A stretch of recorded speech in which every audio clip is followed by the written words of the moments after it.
Students, आज हम sexual reproduction के बारे में पढ़ेंगे।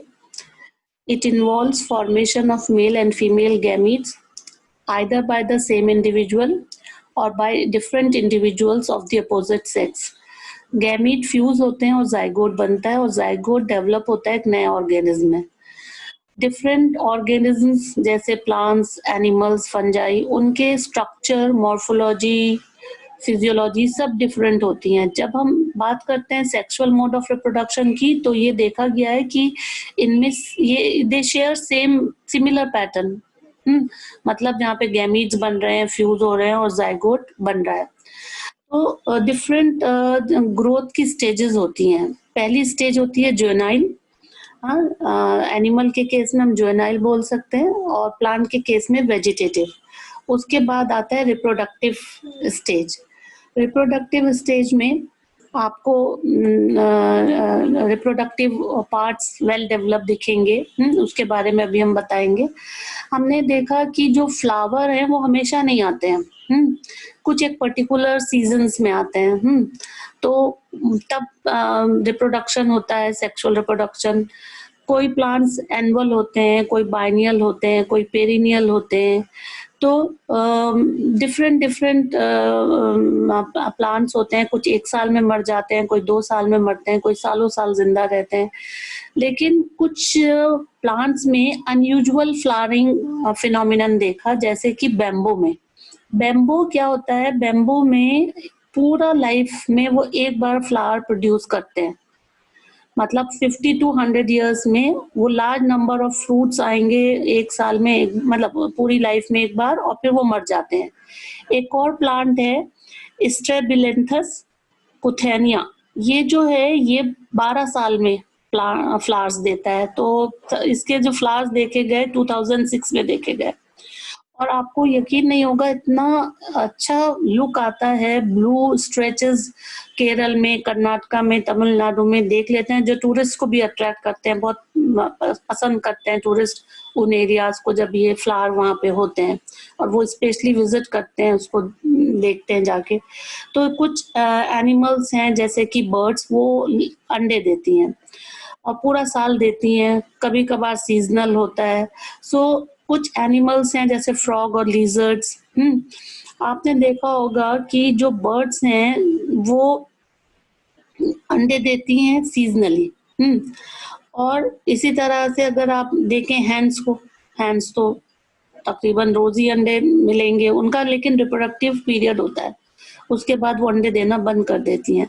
सो जो मैमल्स हैं, मैमल्स बेबीज को प्रोड्यूस करते हैं, और उनमें जो है रिप्रोडक्टिव फेज डेवलप होती है एक सर्टेन एज के बाद।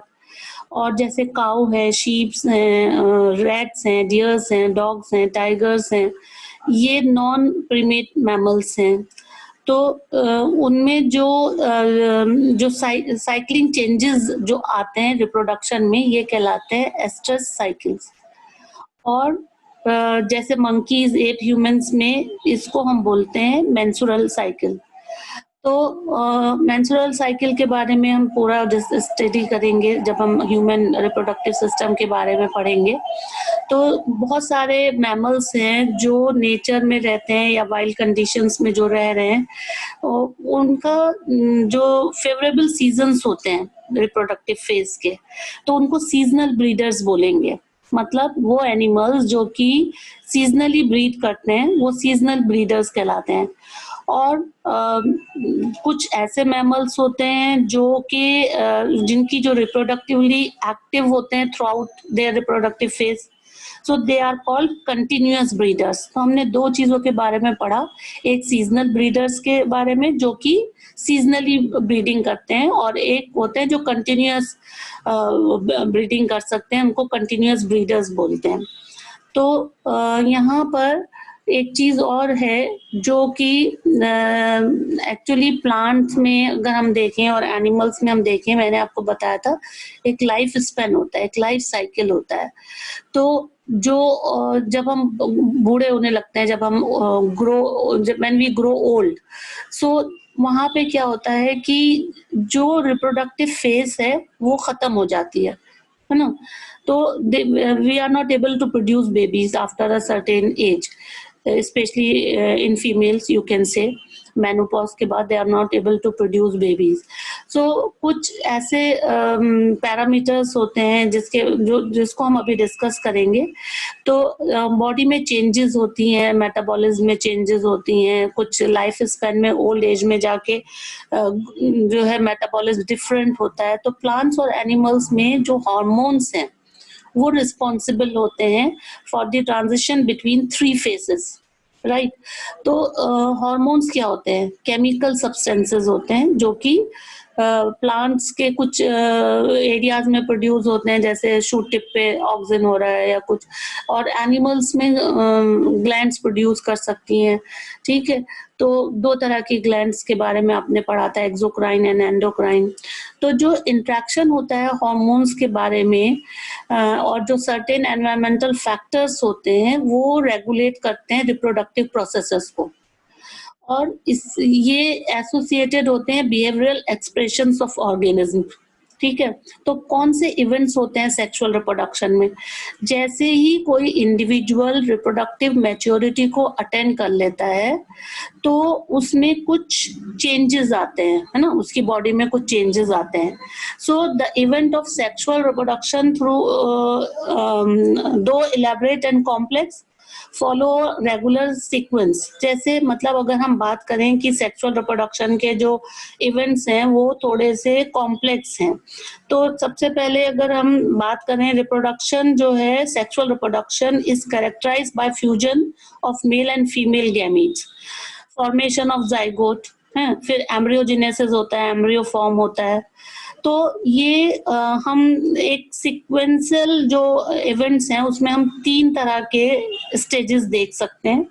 एक होती है प्री फर्टिलाइजेशन, एक फर्टिलाइजेशन होता है और एक पोस्ट फर्टिलाइजेशन होता है। तो सबसे पहले माय डियर स्टूडेंट्स हम प्री फर्टिलाइजेशन के बारे में पढ़ेंगे कि कौन सी प्री फर्टिलाइजेशन इवेंट्स होते हैं। तो जो इवेंट्स सेक्सुअल रिप्रोडक्शन में होते हैं बिफोर और prior to the fusion of gametes, तो 2 मेन प्री फर्टिलाइजेशन इवेंट्स होते हैं। एक होता है गैमेटोजेनेसिस, एक होता है गैमीट ट्रांसफर। अब गैमेटोजेनेसिस क्या होता है? आपने पढ़ा होगा the process of formation of 2 types of gametes, male और फीमेल, ये गैमेटोजेनेसिस कहलाता है। गैमीट्स जो हैं वो हैप्लॉइड होते हैं। हैप्लॉइड का मतलब होता है नंबर ऑफ क्रोमोसोम्स। कुछ एल्गी में आपने देखा होगा कि the 2 gametes are so similar in appearance that it is not possible to categorize them as male and female gametes, जैसा कि आप इस पिक्चर में देख रहे हो। इनको हम बोलते हैं आइसोगैमीट्स। आइसोगैमीट्स वो गैमीट्स होते हैं जहाँ पे आप डिफ्रेंशिएट ना कर पाओ मेल और फीमेल में, ठीक? फिर आइसोगैमीट्स ऑफ क्लेडोफोरा एक एल्गा है। हेट्रोगैमीट्स वो होते हैं जहां पे आप डिफरेंशिएट कर पाओ मेल और फीमेल को। तो फ्यूकस जो है एल्गा है। ह्यूमन बींग्स में हेट्रोगैमीट्स आपको मिलेंगे। ये आपको दिखा है, डायग्राम दिख रहा है, ये ओवम का है और ये स्पर्म्स हैं। फिर जो है जब हम हेट्रोगैमीट्स की बात करते हैं, आइसोगैमीट्स में जो है उसको हम होमोगैमीट्स भी बोल सकते हैं। Similar, homo similar, isogametes. So majority of sexually reproducing organism में जो हैं वो गैमीट्स जो हैं वो मतलब मॉर्फोलॉजिकली डिफरेंट होते हैं। हेट्रोगैमीट्स प्रोड्यूस करते हैं ज्यादातर ऑर्गेनिजम्स, और जो ऐसे ऑर्गेनिज्म में मेल गैमीट को बोलते हैं एंथ्रेजॉइड या स्पर्म, और फीमेल गैमीट को एग बोलते हैं या ओवम।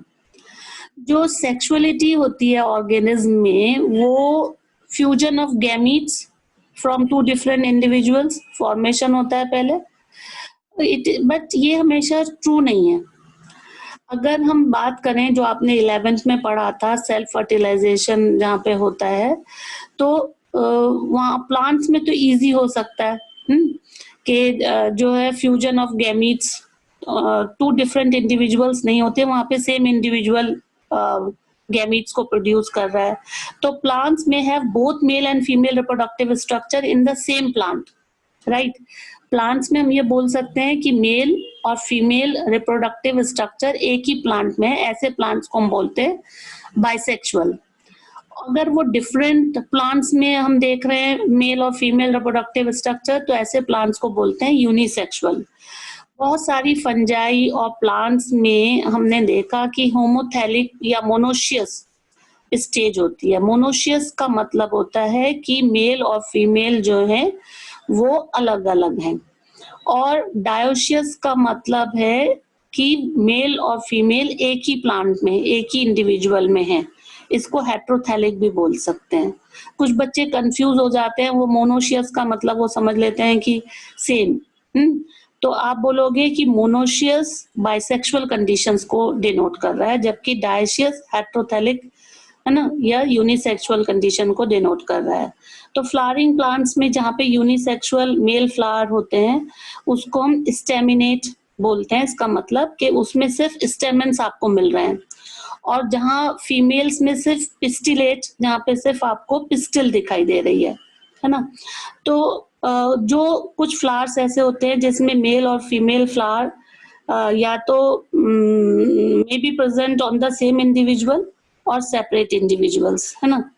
तो जहाँ पे some example of monoecious plants होते हैं जैसे कुकरबिट्स में या कोकोनट में, मतलब आपको सेम उसमें मिल जाएंगे, मतलब या तो वो मेल होगा या वो फीमेल होगा।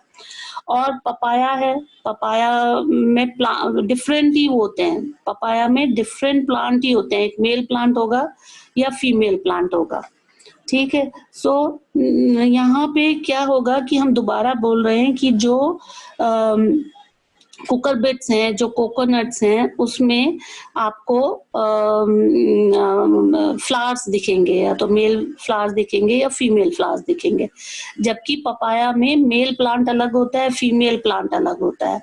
तो मैमल्स में क्या होता है, मैमल्स में इंडिविजुअल्स ही अलग अलग होते हैं ना, मतलब मेल इंडिविजुअल या फीमेल इंडिविजुअल। लेकिन कुछ एनिमल्स ऐसे होते हैं जैसे अर्थवॉर्म, तो अर्थवॉर्म में क्या होता है कि या स्पॉन्ज हो गया या टेप वॉर्म हो गया या जो लीच हो गया, ये बाइसेक्सुअल एनिमल्स हैं। इसका मतलब है कि मेल और फीमेल रिप्रोडक्टिव ऑर्गन्स जो हैं वो सेम इंडिविजुअल में है, और ऐसी कंडीशंस को हम बोलते हैं हर्मेफ्रोडाइट्स। ठीक है। कॉकरोच एग्जाम्पल है यूनिसेक्सुअल स्पीशीज का। इसका मतलब उसमें मेल कॉकरोच आपको अलग मिलेगा और फीमेल कॉकरोच आपको अलग मिलेगा। अब cell division during gamete formation, इसमें क्या होता है कि गैमीट्स जो होते हैं वो आपने पता है कि आप मेल और फीमेल दो तरह के गैमीट्स होंगे, और गैमीट्स हैप्लॉइड होते हैं।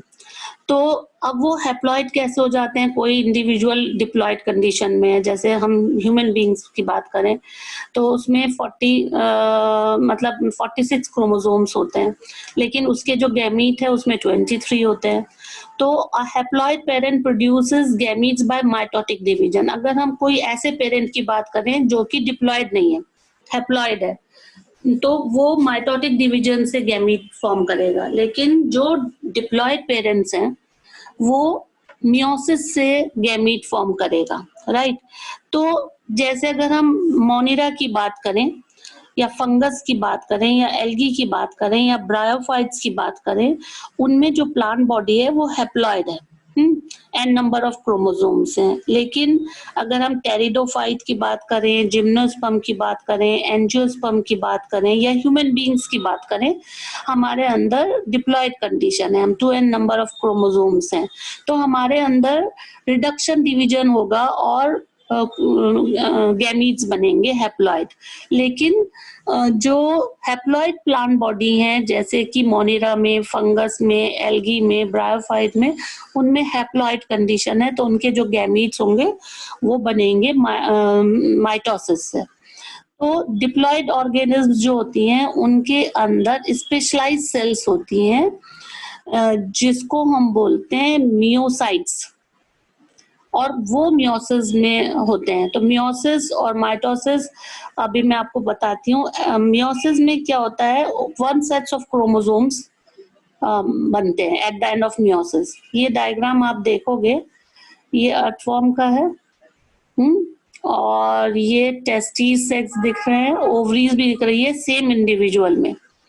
और जबकि ये मेल और फीमेल कॉकरोच का डायग्राम है। यहाँ पे आपको अगर आप देखोगे एनल स्टाइल दिखेगी मेल में, टेस्टिस ये इंटरनल डायग्राम दिखाया, फीमेल में ओवरी दिखाया, ठीक है, चारा दिखाया, ये सी जो है प्लांट, इसमें स्पोर्स बन रहे हैं, फीमेल सेक्स ऑर्गन और मेल सेक्स ऑर्गन अलग अलग दिख रहे हैं आपको।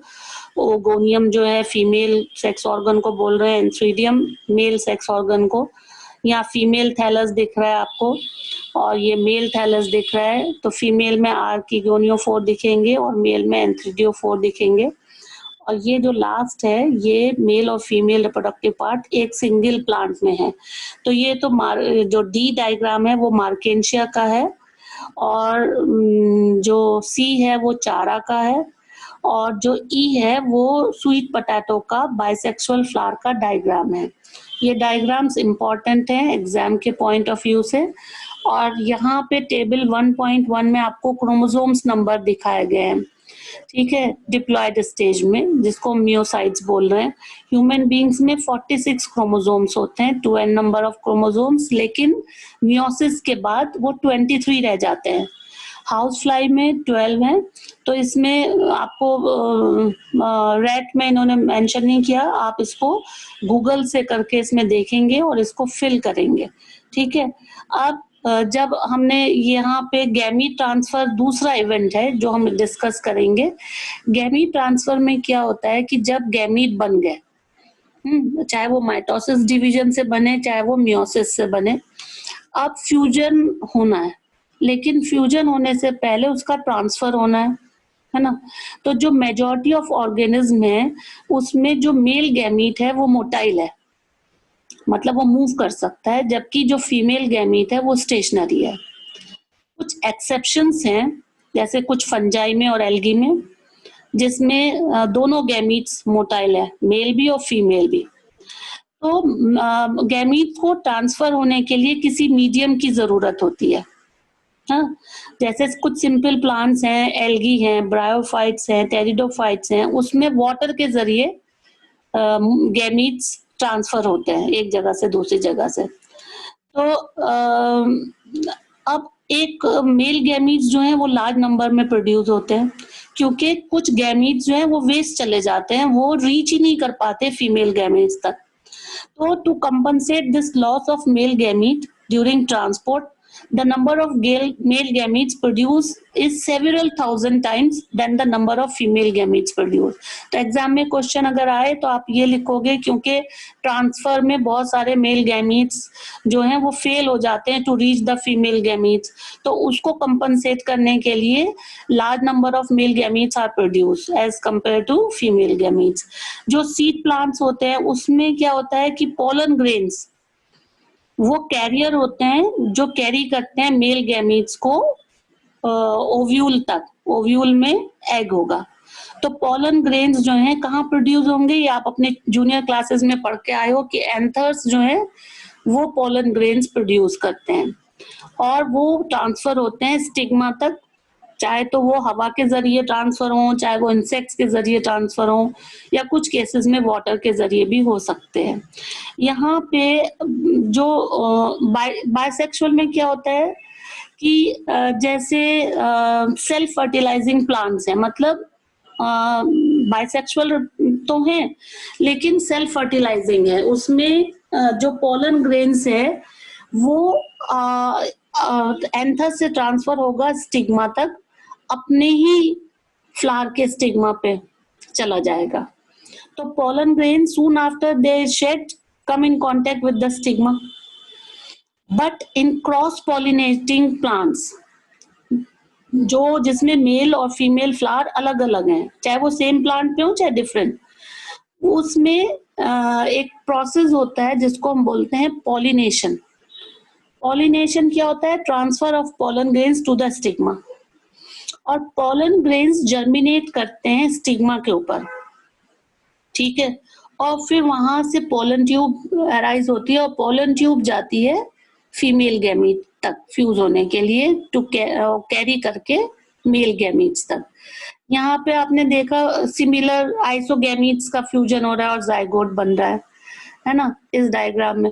तो यहाँ पे जब पोलन ग्रेन्स जो हैं जर्मिनेट करते हैं स्टिग्मा पे और पोलन ट्यूब कैरी करती है मेल गैमीट्स और वो ओव्यूल तक पहुंचती है, फिर मेल गैमीट्स एग के पास डिस्चार्ज हो जाते हैं। क्योंकि डिफरेंट इंडिविजुअल्स में है, डायशियस एनिमल्स में, तो the organism must evolve a special mechanism for gamete transfer. So successful transfer and coming together of gametes is essential for the most critical event in sexual reproduction. मतलब वहाँ पर इतना easy नहीं होता है जैसे कि plants में easy होता है, लेकिन animals में इतना easy नहीं होता है ट्रांसफरिंग। सो यहाँ पे फर्टिलाइजेशन क्या प्रोसेस है? फर्टिलाइजेशन का मतलब है fusion of male gamete with the female. Syngamy कब होती है? जब similar type of gametes fuse होते हैं to form a diploid zygote, ना। सो ये the term fertilization is often used for this process. The term syngamy and fertilization are frequently used though interchangeably. मतलब वो आप कह सकते हो सिनगैमी बोल दो या ये फर्टिलाइजेशन बोल दो, लेकिन एक्चुअली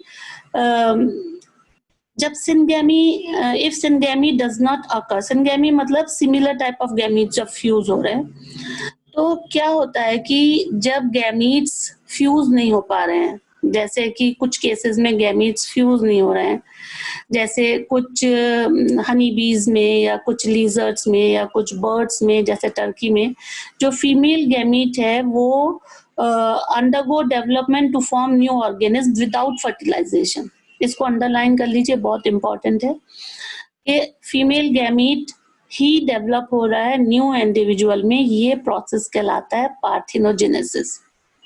इसको अंडरलाइन कर लीजिए। अगर फ्यूजन नहीं हो रहा है तो फीमेल गैमीट डेवलप हो रहा है। इसके एग्जाम्पल रोटीफर्स हैं, हनी बीज हैं, कुछ लीजर्ड्स हैं, कुछ बर्ड्स हैं, है ना। तो जैसे टर्की वगैरह, इसको प्रोसेस को बोलते हैं पार्थिनोजेनेसिस। अब सिनगैमी कहाँ पे होती है? जहाँ पर बहुत एक्वेटिक ऑर्गेनिजम्स में, जैसे एल्गी में, फिश में, एम्फीबियंस में, तो वहाँ पर एक्सटर्नल मीडियम में, वाटर में फर्टिलाइजेशन होता है। मतलब ह्यूमन, जैसे ह्यूमन बींग्स में तो इंटरनल होता है, लेकिन इन ऑर्गेनिज्म में बॉडी के अंदर फर्टिलाइजेशन नहीं हो रहा है, बॉडी के बाहर हो रहा है। तो ऐसे फर्टिलाइजेशन को, जो कि बॉडी से बाहर हो रहा है, उसको बोलते हैं एक्सटर्नल फर्टिलाइजेशन। जो ऑर्गेनिजम्स हैं, मैंने इनके एग्जांपल दिए, फ्रॉग हैं, फिश हैं, कुछ एल्गी हैं, तो यहाँ पर क्या होगा कि organisms exhibiting external fertilization show great synchrony between the sexes and release a large number of gametes into the surrounding medium in order to enhance the chances of syngamy. मतलब हो सकता है कि वो मेल गैमीट ना मिल पाए और fusion ना हो पाए, तो इसलिए बहुत सारे गैमीट्स होंगे। बोनी फिश में भी है, फ्रॉग में भी है, तो इसीलिए आपने देखा होगा फ्रॉग में बहुत सारे टेडपोल्स प्रोड्यूस हो जाते हैं। फीमेल फ्रॉग जो है वो पानी में अंडे देती है और मेल आके स्पर्म्स डिस्चार्ज कर देता है जेली लाइक सब्सटेंस के ऊपर, और बहुत सारे टेडपोल्स प्रोड्यूस होते हैं। लेकिन जो डिसएडवांटेज है वो ये है कि जो उनके प्रीडेटर्स हैं, ये ऑफस्प्रिंग वर्नेबल है टू प्रीडेटर्स। उनका सर्वाइवल के चांसेस मुश्किल हो जाते हैं क्योंकि उनके दुश्मन, उनके वो प्रीडेटर्स उनको खा जाते हैं। बहुत टेरेस्ट्रियल ऑर्गेनिजम्स हैं, जैसे फंजाई या हायर एनिमल्स या रेप्टाइल्स, बर्ड्स, मैमल्स, और ब्रायोफाइट्स, टेरिडोफाइट, जिम्नोस्पर्म, एंजियोस्पर्म, उसमें inside of the body of the organism syngamy occur होती है। तो ऐसा फर्टिलाइजेशन जहां पर इंटरनल फ्यूजन हो, बॉडी के अंदर हो, वो इंटरनल फर्टिलाइजेशन कहलाता है। तो जैसे फीमेल बॉडी में एग्स बन गए और मेल बॉडी में स्पर्म्स बन गए, तो वो फीमेल बॉडी में जाएंगे और वहां फ्यूज होंगे, ठीक है। तो ये इंटरनल फर्टिलाइजेशन है। अब पोस्ट फर्टिलाइजेशन इवेंट्स कौन से होते हैं? सबसे पहला तो होता है जाइगोट का बनना, जैसे कि आपने देखा कि formation of diploid zygote is universal in all sexually reproducing organism. हमेशा जाइगोट बनेगा सेक्सुअली रिप्रोड्यूसिंग ऑर्गेनिज्म में। अब चाहे वो एक्सटर्नल फर्टिलाइजेशन हो चाहे वो इंटरनल हो, तो एक्सटर्नल फर्टिलाइजेशन में बॉडी के बाहर बनेगा जैसे पानी में बन रहा है, और इंटरनल में बॉडी के अंदर बनेगा। जाइगोट में डिवीजन शुरू हो जाता है ना, और फिर वहां इतना फास्ट डिवीजन होता है कि नंबर ऑफ सेल्स बन जाती हैं। तो development of the zygote depends on the type of the cycle of the organism has and the environment it is expose to. दोनों पे डिपेंड करता है कि क्या ऑर्गेनिज्म की जो है लाइफ साइकिल है और क्या एनवायरनमेंट है जिसमें वो एक्सपोज हुआ, जैसे कुछ फंगस और एल्गी। और जाइगोट अपने चारों तरफ एक थिक वॉल डेवलप कर लेता है ताकि डैमेज ना हो पाए, और एक पीरियड ऑफ रेस्ट में चला जाता है जर्मिनेशन से पहले। तो जहाँ पर आपको ये 11th में आपने पढ़ा था कि हैप्लॉइंटिक लाइफ साइकिल जो होती है, वहाँ पे जो जाइगोट है वो डिवाइड होगा मियोसिस के जरिए टू फॉर्म हैप्लॉइड स्पोर्स, ठीक है, that grow into haploid individual. लेकिन जो जाइगोट है उसका कंटिन्यूटी ऑफ स्पीशीज से एक वाइटल लिंक है, क्योंकि अगर जाइगोट नहीं बनेगा तो इंडिविजुअल्स फॉर्म नहीं होंगे और ऑर्गेनिजम्स की नंबर इंक्रीज नहीं होंगे जनरेशन आफ्टर जनरेशन, ठीक है। एम्ब्रियोजेनेसिस क्या है? एम्ब्रियोजेनेसिस का मतलब है development of embryo from the zygote. तो एम्ब्रियोजेनेसिस में सेल डिवीजन होता है, माइटोसिस, एंड सेल डिफरेंशिएशन होता है। और अभी तक साइंटिस्ट को ये नहीं पता क्यों एक पर्टिकुलर ग्रुप जो है वो एक पर्टिकुलर स्ट्रक्चर बना रहा है, जैसे कोई हेड बना रहा है, कोई ट्रंक बना रहा है, कोई लेग्स बना रहा है। सो वाइल सेल डिवीजन जो है increase the number of cells in the developing embryo. Cell differentiation क्या करता है? वो हेल्प करता है group of cells to undergo certain modification to form specialised tissue and organ to form an organism. तो दो तरह के एनिमल्स की कैटेगरीज है, ओविपेरस एंड विविपेरस। तो ओविपेरस होते हैं एगलिंग, विविपेरस वो एनिमल्स होते हैं जो कि बेबीज को बर्थ करते हैं, ठीक है। ओविपेरस में आ जाएगा रेप्टाइल्स एंड बर्ड्स, जिसमें उनके अंडे जो है कवर्ड होते हैं हार्ड कैलकेरियस शेल से, ताकि वो सेफ रहे एनवायरनमेंट में जब तक उनका इंक्यूबेशन पीरियड होगा, है ना, यंग वंस हैच आउट होंगे तब तक। और जो विविपेरस है वो डायरेक्टली अपने बेबीज को बर्थ करते हैं, जैसे ह्यूमन बीइंग्स हो गए, ठीक है, और काऊ हो गया। अब ये तो आप लोग एक ब्रीफ इंट्रोडक्शन है, जब हम डिटेल में पढ़ेंगे तो हम पूरा इसको स्टडी करेंगे। अब फ्लावरिंग प्लांट्स में क्या होता है? फ्लावरिंग प्लांट्स में जाइगोट बना ओव्यूल के अंदर, ठीक है। जैसे ही फर्टिलाइजेशन हो जाता है फ्लावरिंग प्लांट्स में, जो सेपल्स हैं, पेटल्स हैं, स्टेमेंस हैं, वो झड़ जाते हैं, और जो जाइगोट है वो एम्ब्रियो में डेवलप करता है और ओव्यूल डेवलप करता है सीड्स में, और ओवरी डेवलप करती है फ्रूट्स में। ये वन वर्ड में बहुत पूछा जाता है क्वेश्चन। और जो ओवरी है वो डेवलप करती है फ्रूट्स में, which develops a thick wall. जो फ्रूट की थिक वॉल है वो कहलाती है पेरिकार्प, वो प्रोटेक्ट करती है, ठीक है, फ्रूट को। जब फ्रूट डिस्पर्स हो जाता है, एक जगह से दूसरी जगह चला जाता है, तो या उसमें सीड्स जा रहे हैं उस फ्रूट के साथ, तो सीड्स जर्मिनेट करते हैं अंडर फेवरेबल कंडीशन। यहाँ पे जो आपको डायग्राम दिखाया गया ये सीड का है, इसमें ओव्यूल्स दिखाए जा रहे हैं, ठीक है। तो यहाँ पे आपको सीड्स दिख रहे हैं और protective covering pericarp. P stands for pericarp and S stands for seeds. तो ये चैप्टर आपने रिप्रोडक्शन इन ऑर्गेनिज्म का ब्रीफ इंट्रोडक्शन है। मैं नोट्स आपको दूंगी, just you contact me personally, और मैं आपको फिर दूसरा चैप्टर नेक्स्ट क्लास में दूंगी। Okay, thank you very much.